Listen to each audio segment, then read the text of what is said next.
어느덧 112로 포항 지진이 일어난 지 3년이 흘렀습니다. 그동안 촉발 지진 판명부터 지진 특별법 제정까지 포항 시민 모두의 힘으로 피해를 조금씩 극복해 왔는데요. 지난 11일부터 열린 포항 지진 3주년 국제 포럼에서는 포항 지진에 대한 다양한 의견을 들을 수 있었습니다.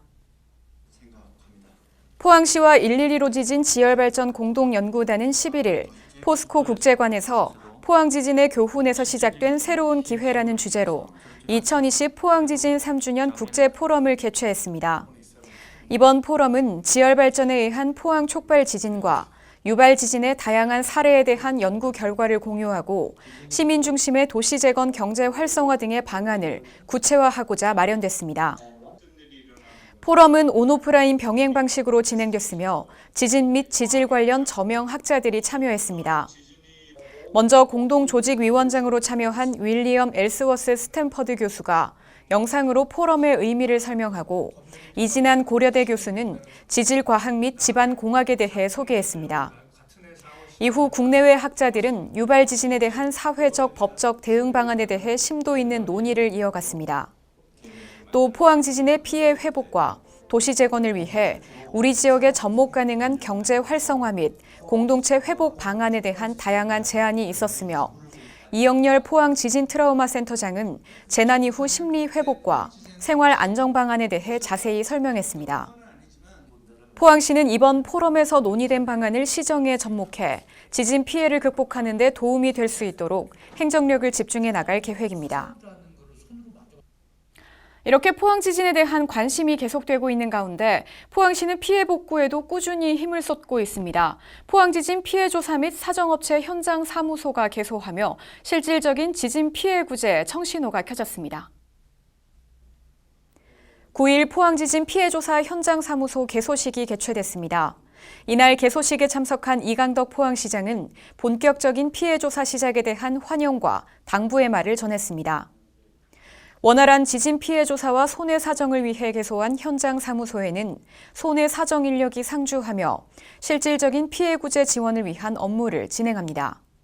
시는 손해 사정사들의 조사 결과가 피해 구제 지원금 결정에 매우 중요한 역할을 하는 만큼 포항시와 긴밀히 협조해 투명하고 합리적인 조사를 진행해 줄 것을 요청했습니다. 포항시는 미래의 도시 경쟁력을 확보하기 위해 그린 바이오 산업 육성에 힘쓰고 있습니다. 지난 13일에는 그린 백신 실증 지원센터 기공식이 열렸는데요. 포항이 그린 바이오 산업 융합 거점 지역으로 거듭날 채비를 하고 있습니다. 포항시는 13일 포항 융합기술산업지구에서 그린 백신 실증 지원센터 기공식을 개최했습니다.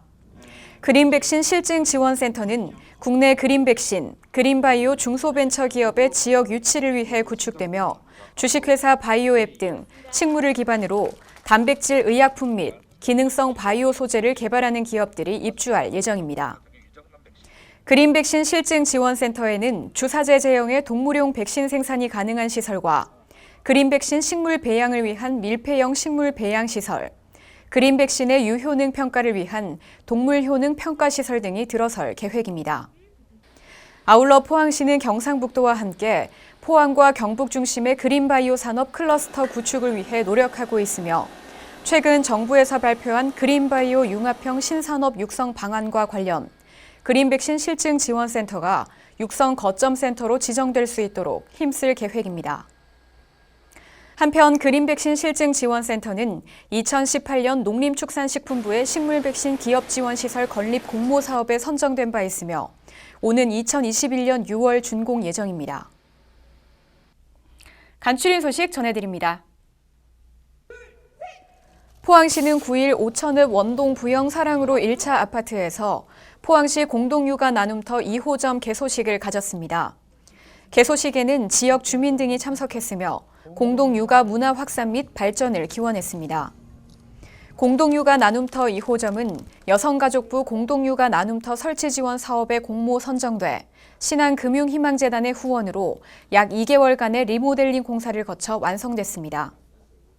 공동육아 나눔터는 가족 돌봄 기능을 보완하는 동시에 부모들의 양육 부담을 덜어주며 양육 친화적 사회 환경 조성에도 기여할 것으로 기대됩니다. 포항시의회는 10일 제278회 임시회를 개회했습니다. 이번 임시회의 주요 안건은 포항시 적극행정 운영 조례안 등 총 20건이며 각 위원회 간담회에서는 장기 수성 사격장 추진 상황 등에 대해 논의했습니다. 본회의에서는 1.1.15 포항 촉발지진 3주년에 따른 포항시의회 건의문을 채택했으며 상임위원회별 조례안 등 심사와 예산 심사를 위한 현장 방문 후 17일 안건을 처리하고 의사일정을 마무리합니다.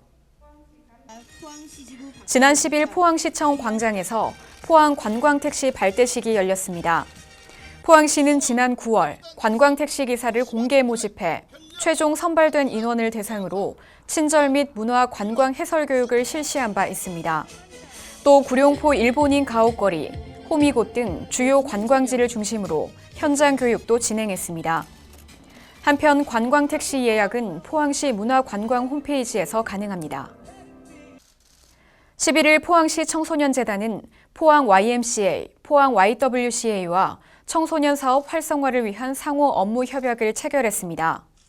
시는 이번 업무 협약을 통해 언택트를 기반으로 한 청소년 복지 사업의 기틀을 마련하고 위기 청소년 및 학교 밖 청소년 지원 사업을 추진하는 등 청소년들의 건강한 성장을 적극 도울 계획입니다. 12일 포항시는 포항지진 3주년 유공시민 표창 수여식을 가졌습니다. 수여식은 포항지진 3주년을 맞아 촉발지진 규명 및 지진특별법 제정 등에 기여한 시민들에게 감사를 전하기 위해 마련됐습니다.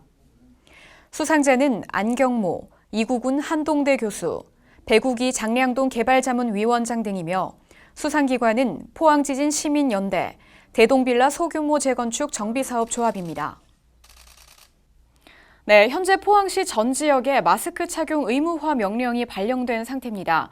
시는 13일부터 마스크 미착용 적발 시 착용할 것을 지도하고 불이행 시 과태료를 부과하는데요. 실내 시설 및 밀집된 실외에서는 항상 마스크를 착용하셔야 합니다. 특히 유흥시설 5종, 대중교통, 실내 체육시설 등 다중이 집합하는 시설에서는 마스크 착용에 더욱 주의가 필요한데요. KF94, 첩마스크, 일회용 마스크 등을 입과 코를 완전히 가리도록 착용해야 하고요. 망사형 및 밸브형 마스크, 스카프 등은 마스크 착용으로 인정하지 않습니다. 지역사회의 건강과 안전을 위해 시민 여러분들의 적극적인 협조 바랍니다. 이번 주 준비한 소식은 여기까지입니다. 함께해 주신 여러분 고맙습니다.